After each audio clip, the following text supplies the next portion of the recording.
Yo, my hair bad.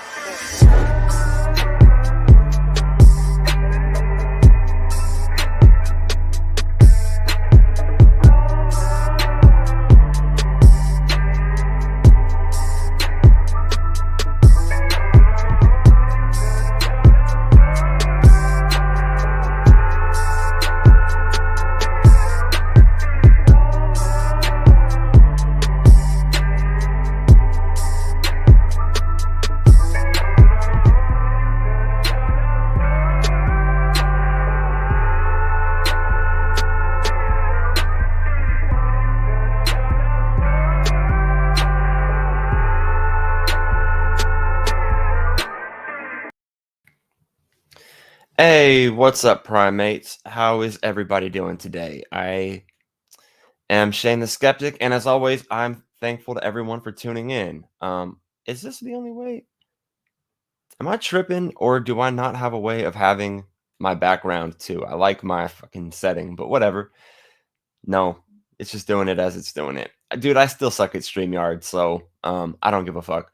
Anyway, I just want to let everybody know today I'm going to be doing a stream where I talk about what I'm referring to as Islamic word games. And I want to give a little bit of an explanation for why I'm referring to this as Islamic word games. So, what I'm going to be referring to today is a tactic that I'm seeing Muslim apologists use in not even just debates, but even some really just like discussions that are taking place on podcasts. And I've seen this happen enough times from enough different people to say that like this isn't calling any particular individual out. So if you have an individual in mind, you may very well be right that that's one of the examples of this kind of wordplay.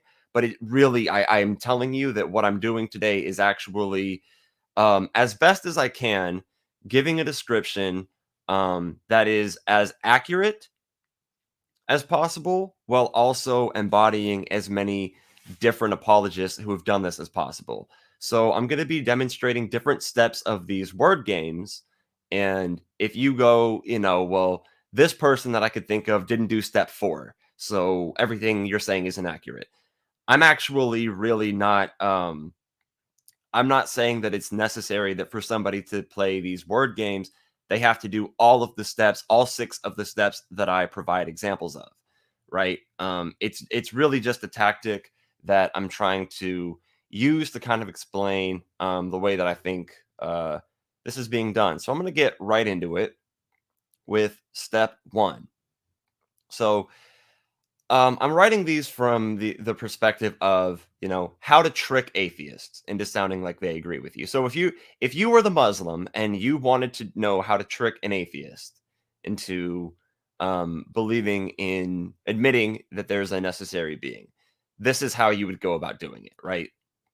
So step 1: get them to admit in contingency. This part's easy. Provide an example of an object which the existence of depends upon something else. So I have a microphone. The microphone that I have is contingent upon the metal that it's made out of. So contingency is pretty easy. That's all it means, right? Something else is necessary for its existence. Step 2: get them to agree on the causality principle.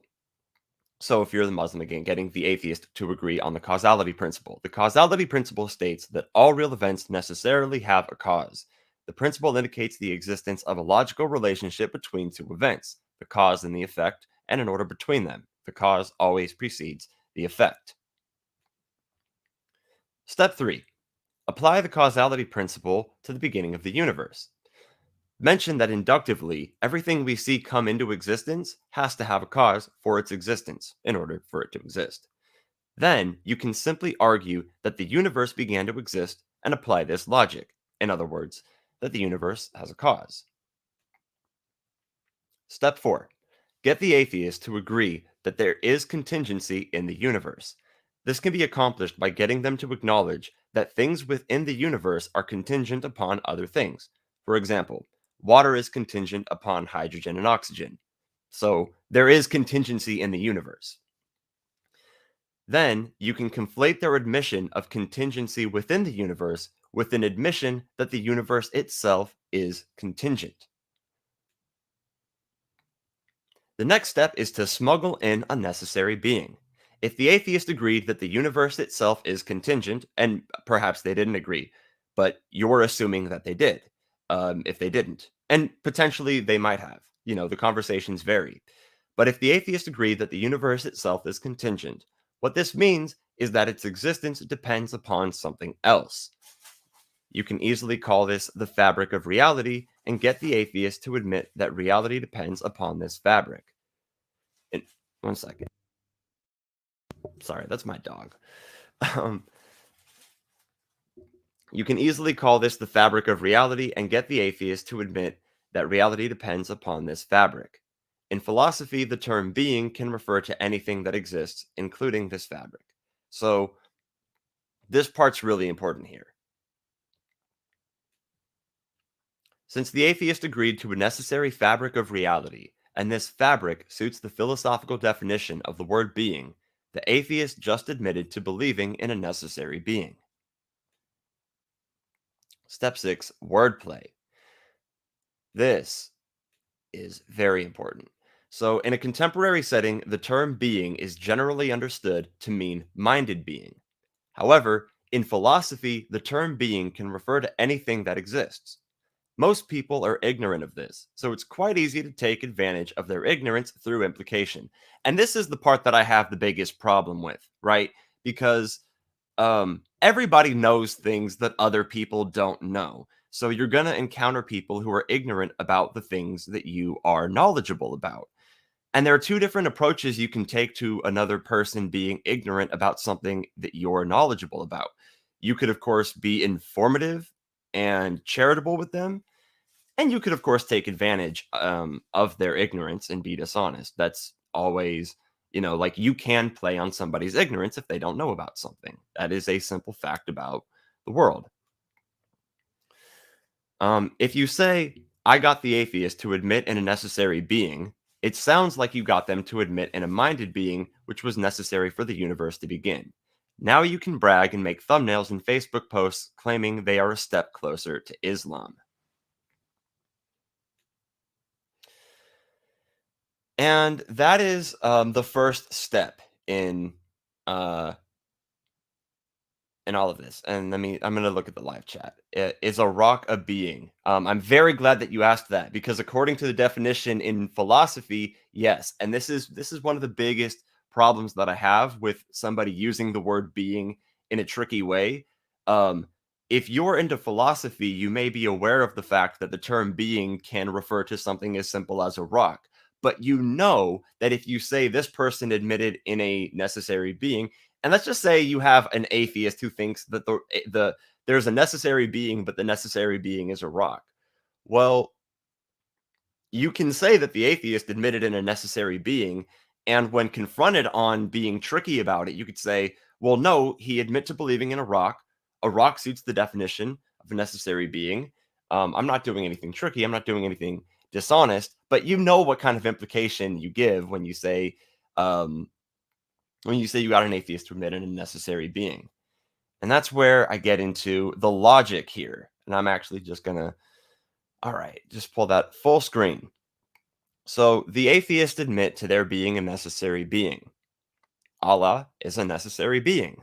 Therefore, the atheist is a step closer to being a Muslim.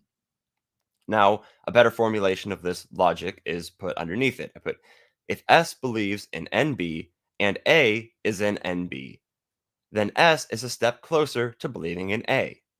Believing in A is a step closer to being Muslim. Therefore, S is a step closer to being Muslim. This is like the logic that is being applied here, right?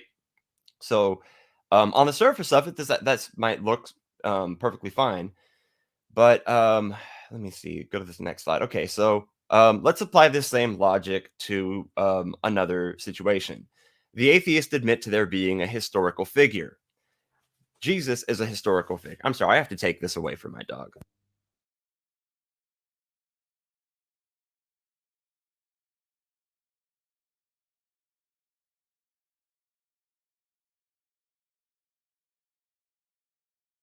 All right, there's my first official unprofessional moment on a stream. My, let me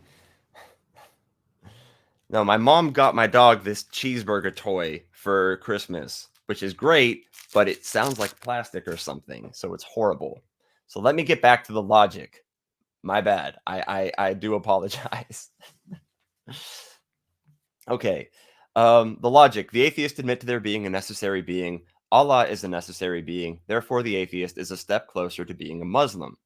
And a better formulation of it, if S believes in NB and A is a NB, then S is a step closer to believing in A. Believing in A is a step closer to being Muslim. Therefore, S is a step closer to being Muslim. Same logic being applied here. The atheists admit to there being a historical figure. Jesus is a historical figure. Therefore, the atheist is a step closer to being a Christian. The same logic, better formulated. If S believes in HF and J is in HF, then S is a step closer to believing in J. Believing in J is a step closer to being a Christian. Therefore, S is a step closer to being Christian. The problem with the logic is that there are multiple examples of NBs and HFs. A is one possible example of an NB. J is one possible example of a HF. One can accept NBs and HFs without believing in A and J. Therefore, believing in A is not a step toward Islam, and believing in J is not a step toward Christianity. Now, if it isn't clear with these equations, NB is necessary being, HF is historical figure, A is Allah, J is Jesus. So I'll read it again. There are multiple examples of necessary beings and historical figures. Allah is one possible example of a necessary being, and Jesus is one possible example of a historical figure. One can accept that necessary beings and historical figures exist without believing in Allah and Jesus. Therefore, believing in Allah is not a step toward. I'm sorry. I should have put believing in NB is not a step toward Islam, and believing in a historical figure is not a step toward Christianity. So that's actually an error on my part. So two errors in the same stream. So, no, I'll admit to my errors. I realized as I was reading the formulation, believing in Allah would be a step toward Islam. So I definitely made a mistake there. That's actually kind of funny, and I deserve to be laughed at for that. But what I meant to put was that believing in a necessary being is not a step toward Islam, and believing in a historical figure is not a step toward Christianity. So, that's really just the basics of what's going on in this wordplay. And I just want to say that like a lot of the people who are doing this, um, they're people who are wise. They have wisdom and knowledge to be able to even play these kind of games. And that's why I kind of feel like they're above this. I feel like this is trickery. I feel like it makes me question their confidence in their own beliefs because if you have the truth on your side, I just don't see what motive you have to lie or be dishonest or resort to things like wordplay. Like if you have the truth on your side and you're confident that you have the truth in your side, then you should be able to just engage honestly and you should be able to not misrepresent people. That's just how I feel about this. So tonight's stream was pretty simple. I might redo the same stream tomorrow just so I can take some of the unprofessionalism out of this one, right? Again, I made two mistakes at least, and I own my mistakes, as we all should. So, yeah, if anybody has anything to add, I see a few people being active in the live chat and appreciate that. But leave a comment, right? If you think that I'm wrong with my assessment of the logic, let me know why you think I'm wrong. If you have some examples of people using these word games, maybe provide your examples of them using the word games and why what I described was or wasn't representative of what they're doing. Because even though I'm not trying to describe a single person, I would like to see if you have an example of someone who did this and you feel like they did slide one or, step 1 and 2, but they didn't do the rest of them, just give me your assessment. But anyway, thank you everybody for tuning in. Stay safe and get vaccinated. People get annoyed at me for saying that. But